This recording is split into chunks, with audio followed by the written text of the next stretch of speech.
All right, so let's make a formal introduction for our listeners. Good afternoon, Mary. My name is Claudia. I'm calling you from Washington, D.C., from the studios in Fairfax City. We're very humble, grateful that Mary Fahl accepted our invitation to our show. Hey, Mary, welcome to the show, man. Nice to be here. Nice to be here. Thank you. So the last 2 years have been very weird for everybody. Some people believe in the vaccine, some people don't. COVID has affected some family and others. How the COVID affected you, your family? How you holding up now? We're holding up just fine. And, as I was speaking to you just pre-show, my husband and I are very into holistic health, very into it. And so we fared just fine. And I highly recommend 10,000 units of vitamin D a day. It has gotten me, it was something I learned years ago because I learned how to keep myself healthy on the road. And between the vitamins and everything else, we had COVID in December of 2020. And with what I did and my husband did, I was over it in a day and a half, and we were done. And so we've been healthy ever since. And it's not, I realize a lot of people had a bad experience with it. I know people that did. I'm not one of those people. My husband isn't one of those people. In fact, everybody in my family followed my protocol, and we were all fine, came through with flying colors. And I just think I wish that the government had encouraged people to lose weight, to take, vitamin D, things like that. I think it could have prevented a lot of people from getting it, especially the elderly, because they don't get enough sunshine. You know what I mean? And things like that. Again, it's a dangerous illness. But I think that, well, anyway, I don't want to go into it, but we were fine. It was a drag to be stuck at home all the time. But I got a lot of things done. That's when Mark and I decided we made the Christmas record. We re-released the Blu-ray of Dark Side of the Moon, the surround version. We got that done. And then we started work on this record. And what was tough about the past 2 years was my sister, Joan, got very ill, not from COVID.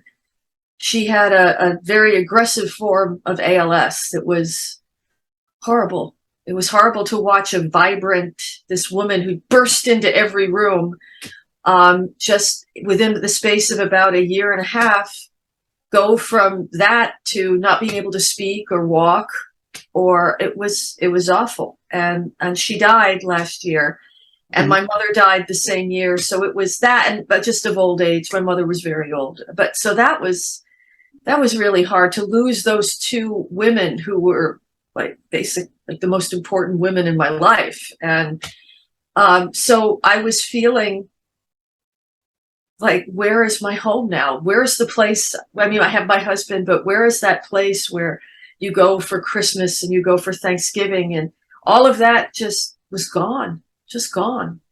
And so part of doing this record, and Mark had gone through, my producer Mark, a similar thing. So we both sort of felt this longing to go back to like the music that was our home base. And for me, it was songs that I learned to play guitar with, the songs that reminded me of my youth, and the songs that when I was a kid and developing my own taste in music, the songs that went straight in, a lot of the Neil Young songs from after the gold rush, especially. I just remember I would sit in our big family bathroom with the good acoustics, with the good reverb, and I'd lock the door, and that's where I would play my guitar because it sounded so nice in there. And I learned all those Neil Young songs, and lots of Leonard Cohen and Judy Collins and Joni, of course, and so I just felt like I needed an escape. And those songs just wrapped around me like a warm blanket. And and especially the George Harrison. I went back to listening to that All Things Must Pass record, and that record got me through this past year. I went back and listened again, and there's something so deeply and naturally spiritual about George Harrison's songs. He's not, I wouldn't call him a singer's songwriter per se, because he wrote for himself, and George wasn't he was not a great singer. So he was limited in the way he wrote to a certain degree, but his lyrics in anyone else's hands would have sounded very preachy.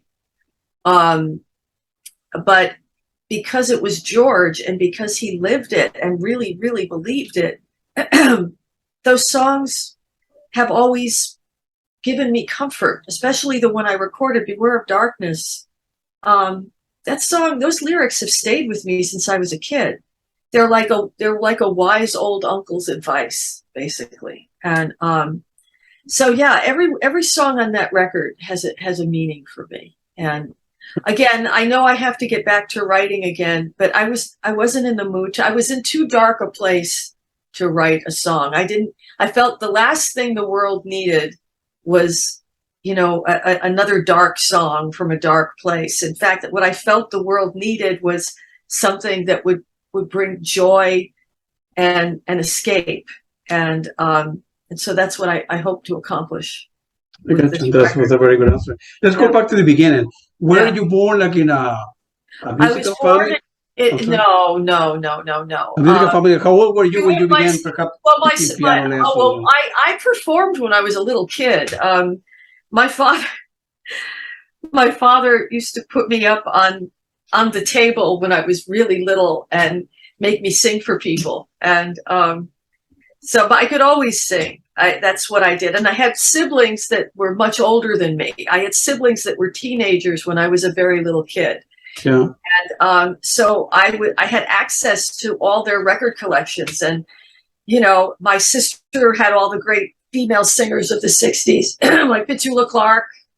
I used to win singing contests, singing Petula Clark songs. And Dusty Springfield, Nina Simone, a lot of mamas and papas. That was her. Then my oldest brother was the folkie in the house. So he had all the Tom Paxton and Phil Oakes and Peter, Paul and Mary. And just think of every folk singer of the 60s, and my brother had those.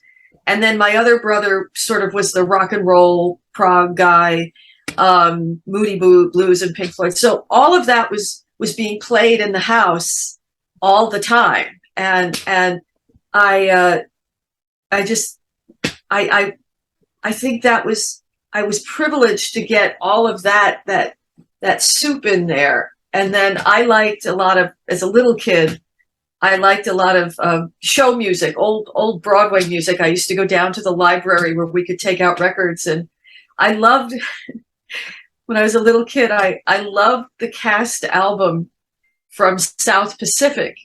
And I never had voice lessons or anything like that ever. And but I used to sing along with that Broadway record with Mary Martin and Ezio Penza. I sang along with that record every single day. And I think I've always said to people those were my vocal coaches. I would sing along with Mary Martin, and it developed this bigness in my voice. And I sang along with all the men too. So I sang along with the tenor on the album, and I sang along. And so that record was my vocal training. And so if you added up all the music that was in the house and along with that, and then I always loved female singers with big voices. So I loved Mama Cass, and I loved Mary Travers, and and then as I got older into my teen years, I loved British folk music. And I felt suddenly like I found people that sounded like me, that I resonated with. And so I listened to June Tabor and Richard and Linda Thompson, and lots of Sandy Denny, and lots of Annie Haslam, lots of Renaissance. I loved Renaissance. So that was sort of when I started to develop my own taste in music. But that's sort of my musical background. And then in high school, in school, I sang at all the shows they put on. I sang in, the musicals and things like that. And But I sat in college. I played at little coffee houses and things like that. And I used to. but in high school, so but before that, some kind of elementary, middle school, your parents didn't see that you were special, that you had a lot of talent, that you were very talented, that to hire Yeah, like a no, I don't they know, like did. a They did. coach In or fact, my father knew, especially. And one of the times when I was in elementary school, and I think I was, oh, I think I was 6 years old.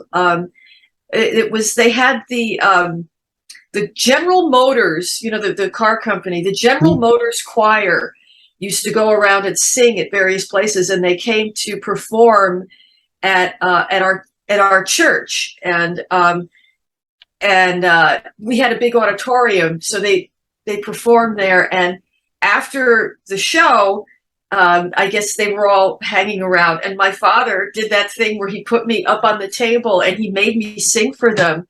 And they asked him if I would join the choir and that I would sing with them as a soloist. And I was only 6 years old, and so I was too little to do anything like that. But they knew. I sang at all the church functions. I sang at all the different things, and my parents were very hands off. They didn't.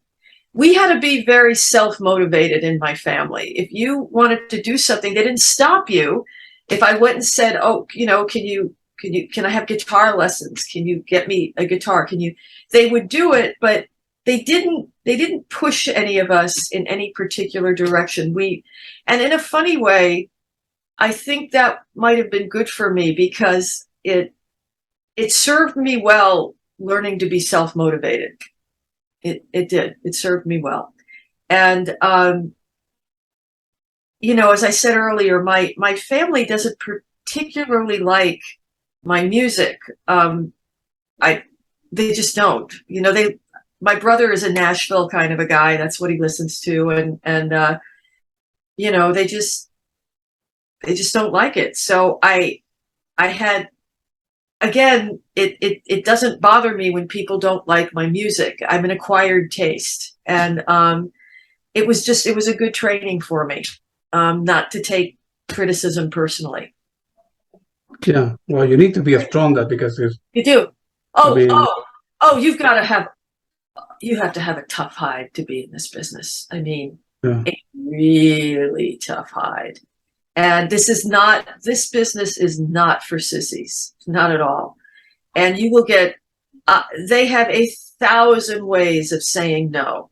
And what I learned over time was that all it takes is one good yes. And I've been lucky to have a couple of good yeses in my life. Peter Gelb gave me a good yes. Peter Gelb at Sony Classical. Yep. And, and again, not everybody gets what I do. And that's okay, A lot of people do. A lot of people do, Mary. And I'm glad that, for a sort of personality point of view, that you didn't give up. And No. And I'm not at this point. It's too late. I'm in all the way now. There's no going back at this point. Yeah. So you finished. You were in high school. Yeah. Were you part of any bands or? I mean, No.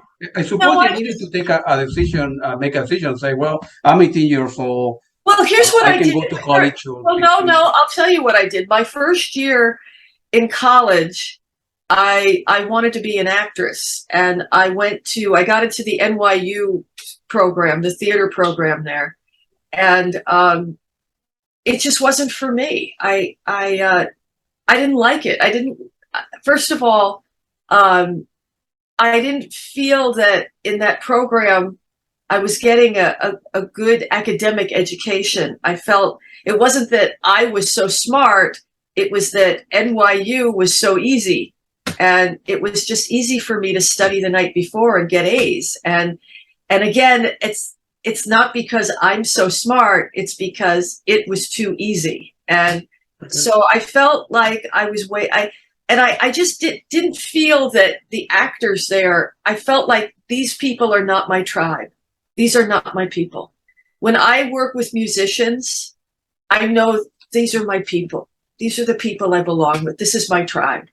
And I didn't feel that way around actors. And I didn't think I was good. I didn't think I was great. I knew that I was a good singer, but I didn't feel like I was as good an actress as a singer. And there were people in my class who were great. People that are now working on Broadway, famous people were in my class. And I thought, no, don't do this. If you're not going to be great at it, don't do it. It's too hard.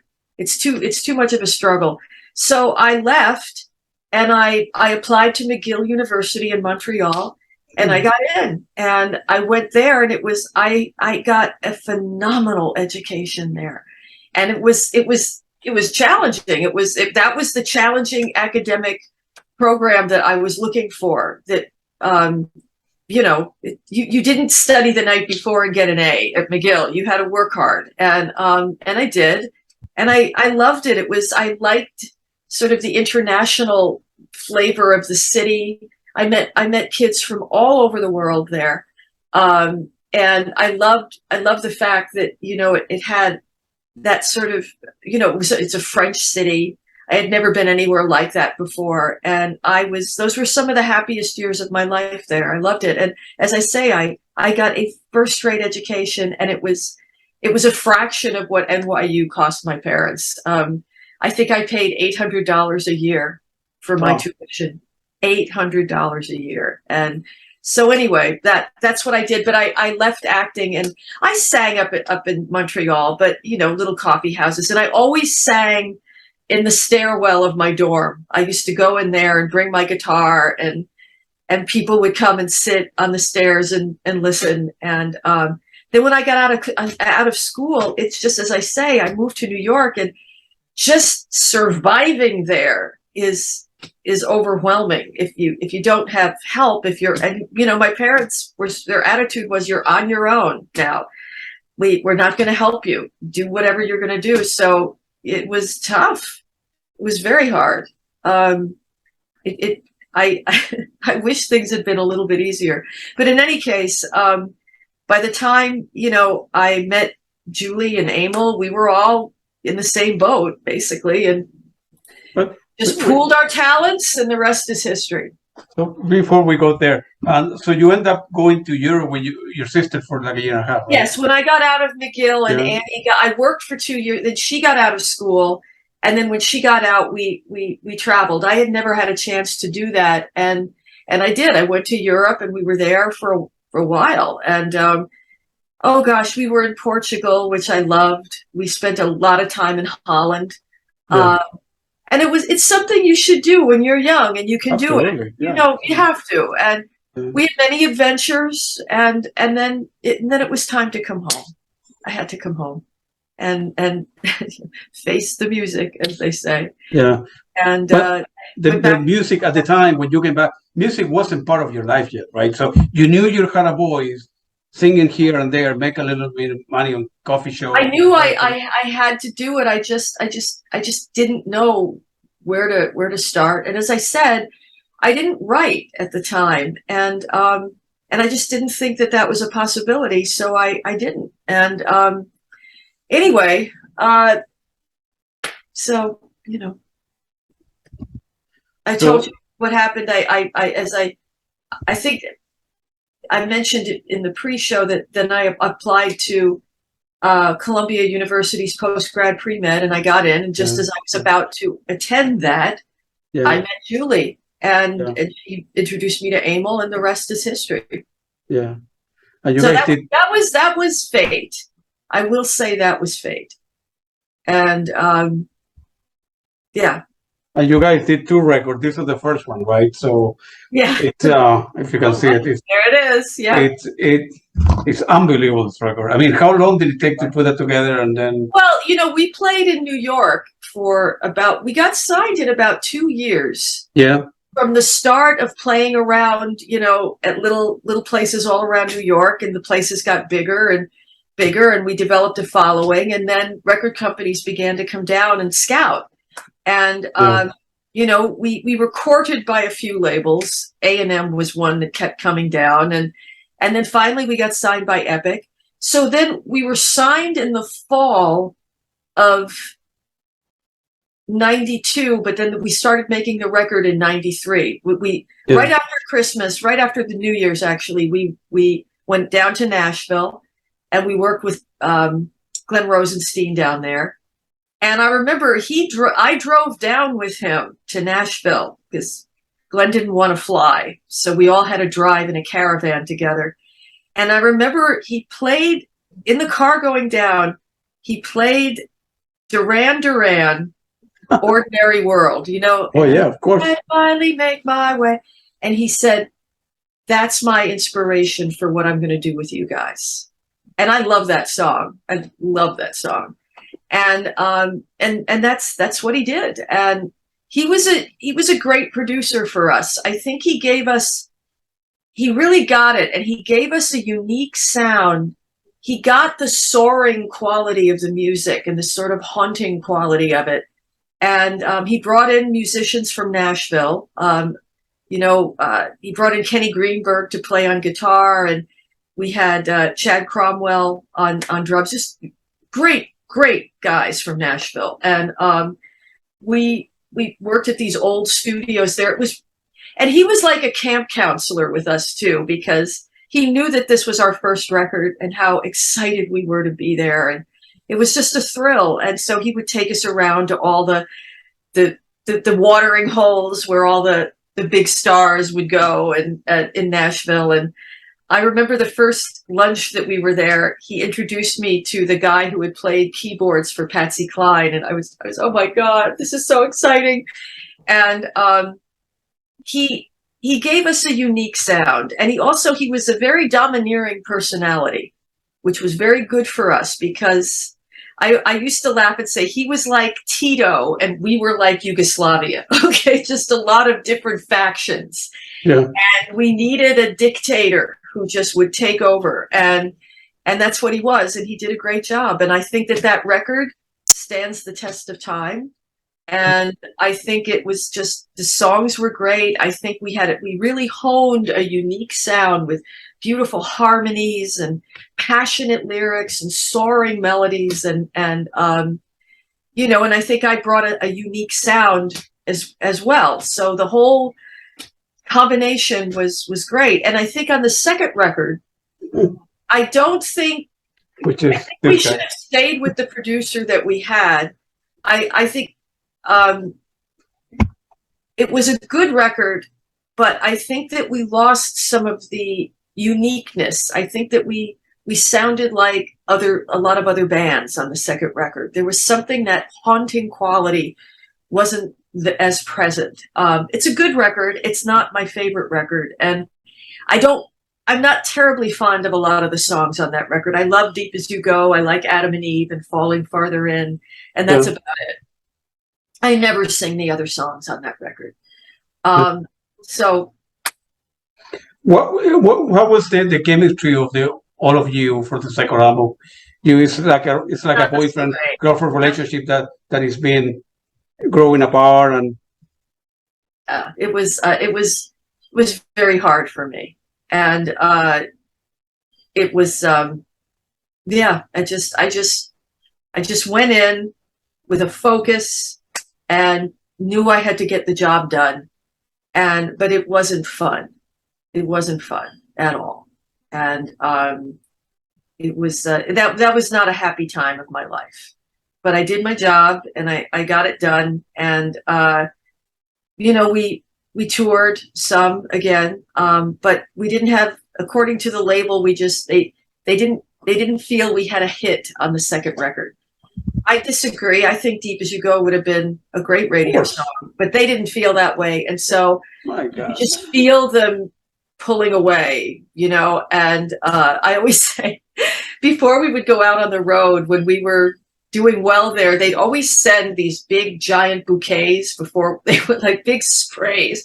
And you knew that they were getting less and less interested because the bouquet, the floral arrangements got cheaper and cheaper and cheaper and smaller. You can always tell if your ship is going down. So and we were dropped, and the band, we weren't getting along with each other, and I'm sure that didn't help things with the label either. So that was that. And for me, I had, as much as it was sad that we were dropped, I had an enormous sense of relief. I don't know how much more I could have taken of it. It was, I was always in fight or flight, always. My stomach was in a knot 24/7. I dreaded going on the road with them.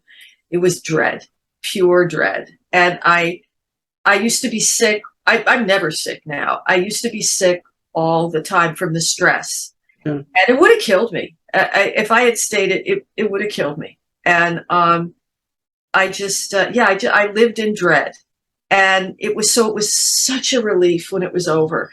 And it was also before we were dropped.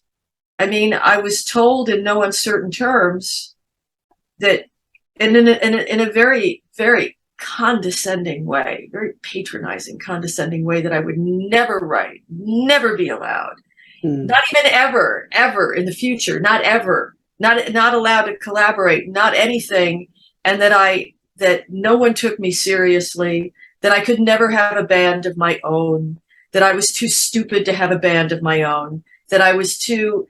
It was the most insulting conversation I've ever had in my life, and it was like, now dear, you know you could never have your own career. No, you know that, right? And I remember thinking at the time, thank you for that conversation, because that's going to be my jet fuel for the next 10 years. Absolutely. And no matter how long it takes, you son of a bitch, I'm going to get a record deal, and it's going to be a good one.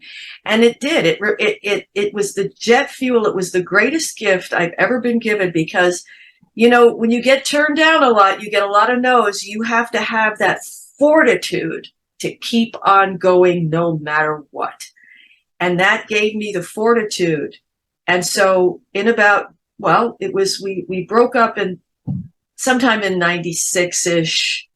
And then it took 5 years to get a deal, but I got it in 2001. I was signed to none other than Sony Classical, and that was that.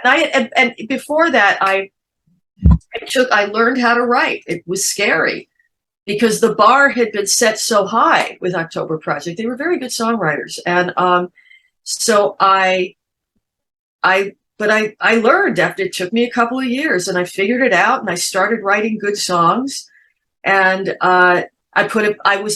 by that point, I had gone back to recruiting, and I was a freelance recruiter, and I was making a great deal of money. I was the sole recruiter for a time. This was in the late 90s, for the entire Martha Stewart company. I had a partner, and the two of us freelance did everything, and I was doing extremely well financially, more than I never made any money with October. I was broke with October Project because I didn't write. And so I poured all of that money, and I was also doing television commercials. I was singing for Nike and different car commercials, things like that. And so between those two things, I could finally buy a car, and I could buy an apartment, but I also took that money and I put it into putting a band together, and I handpicked great people, and several of those people ended up becoming members of Olabelle, which is a great band. I mean, they're not together anymore, but they were signed to Columbia after, and in fact, a guy that I wrote with a lot, Byron Isaacs, he plays with the Lumineers now. So they were wonderful people, and not just great musicians, but nice people to hang around with too.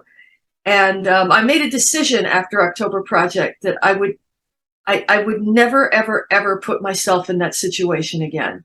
That I would only work with people that I just resonated with, and that I was comfortable around, and And that's been the way that I've worked ever since. So in any case, I put a band together and I took them out on the road. I made a little EP. It was my demo. And I thought, let's see if I can have an audience, if there's anybody out there. And I started selling it, and I hired a PR person, and I got a radio promo person, and I did all of that. And I still thought, well, I'm probably not going to get a deal because I'm too old now. And I was, I don't know, 40. And then I got a call from Sony Classical because they found out I was doing sort of some medieval songs, and I was singing things like Ben Indi Habibi, just putting those in the show. And they were looking for something different. And so they called me up to come up and audition for them. And that's what I did. I went up and I auditioned. Just me and a piano player. And I sang some of my songs. I sang Ben Indi Habibi. And then they wanted me to sing an aria.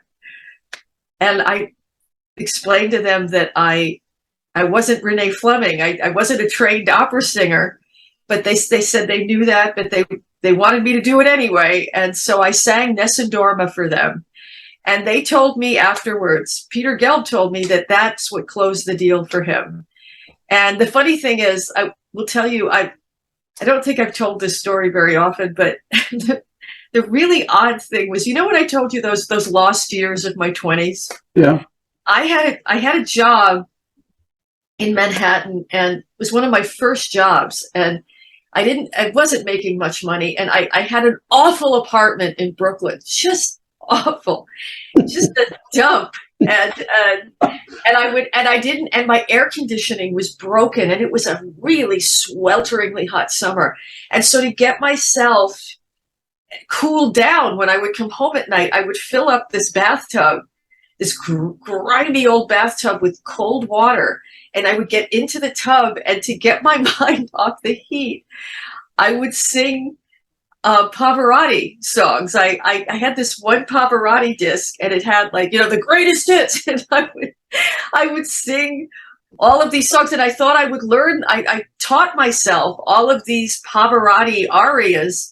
First of all, because I can sing like a tenor. And so I learned, Una furtiva lagrima and Nessun Dorma. I could sing them all, and I learned them phonetically. And and once you learn something phonetically, you never forget it. So when they asked me to sing an aria, Nessun Dorma, it's like, bring it on! I can do it. And I just I sang it like me, and that's what happened. Yeah, so this is the I would album. never have thought that would have happened in if you told me that was going to be a turn of events, I would never have believed it. I would never have believed it, ever. It was just a shock to me. And then I ended up, they didn't know quite what to do with me, but I ended up writing for movies. I wrote for 2 different films. I wrote the theme song for Gods and Generals. It was, and I got to, and they wanted me to sing with an orchestra, which was, if I ever get to heaven, if there's a heaven, I would love to sing with an orchestra up there, because that was just heaven on earth for me to do that. That was really something. Are you a religious person? I would say I'm a very spiritual person. Yes, I do. I have a conversation going, and let's just say there's an open channel there all the time. So yes, I think there's a reason for everything, and I think that I also believe in the power of intention. I think intention is a form of prayer, and if you know what you want and you go out, you have to show that you're willing to work. This is the theme of my life has been, you have to do all the work. You have to work like hell. And I call it shaking an apple tree. You got to shake and shake and shake. And you'll know that it comes from on high when a little pear falls into your hand. Yeah. It's not what you shook for, but that's their way of saying, yeah, we did that. But you have to show them you're willing to do the work. And that's been the story of my life. basically. All right, and that album, this album that you're referring to, Oh yeah. what was the motivation to include a couple of tracks that were not in English? They allow you to do that to. Well, they insisted that I put una. I mean, they insisted I sing an aria. So, That was no. There was no. I was like, oh God, are you sure? No, that was not an option. I had to sing an art. They insisted that I do that, and I wanted to sing Ben Idi Habibi. Oh gosh, I loved that song. I discovered that when I was on tour with October Project, and I bought some records in Madrid, Spain, and I love the music of medieval Spain, especially the Jewish music, the Sephardic music is Ladino.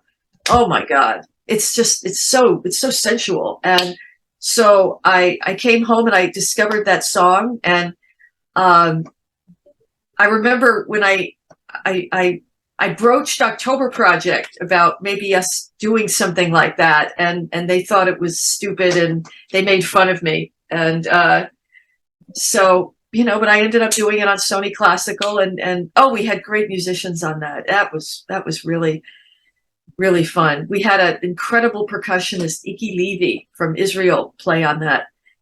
And that was wonderful. I love working with fantastic musicians. It's an honor, And then what else? The album was probably too broad in retrospect. Should have been, and I don't think that, well, I know for a fact that radio did not understand. I think they were expecting a solo Mary Fahl record that would have been the third October Project record. And that's not what this was, nor was it what Sony Classical wanted. Yeah. And Peter Gelb left soon after this, and he went to the Metropolitan Opera, and then everybody, here's my husband opening up the door, everybody that was there got fired. So then BMG came in and took over, and my contract wasn't renewed. So, that was disappointing. But as I always say, I cry a little bit. I take about a month and a half. That's about the arc of what it takes. And then I wash my face, and I always put on my good luck hat. I have a big fur hat. I went into New York and I got myself a new manager. And then that's when we started talking about doing Dark Side of the Moon, and the rest is history. Hello? Yeah. Rich, we can see you. Hello. Hello, how are you? Put my clothes back on. Okay, that's okay. Don't worry. Rich! He's a very good person, actually. So. He is. He just came up. He was playing tennis. And Well, so the best thing that happened to you was the last 2 years of your life with October Project, because that give, like you mentioned, that gives you the fuel absolutely. to do your own thing. I mean, to no doubt about it. It was, Right. No, definitely, it was a platform that brought me into the world of professional music, to the recording and everything else. So no, I mean, it was I was lucky. We were all lucky, and it gave me my start, and I used to say, I had a good friend who was in the business who gave me a bit of advice, and she said, no matter what happens, no matter how hard it gets, don't quit the band, because if you quit the band, it'll be your fault. Don't quit. Just no matter how bad it gets, just hang in there, because if you have that under your belt, you can always get another deal. And that was the best advice I've ever gotten. And I did. It was tough, but I grit my teeth and I stayed with it. And I'm glad I did. All right. So after that, you began looking for, so what do I do next? And write with something. So I started writing. One of the first people I wrote with was a guy, Bob Riley, from a band called Grace Pool. Yeah. Red, you're doing it again, honey? Oh, I won't. There you go.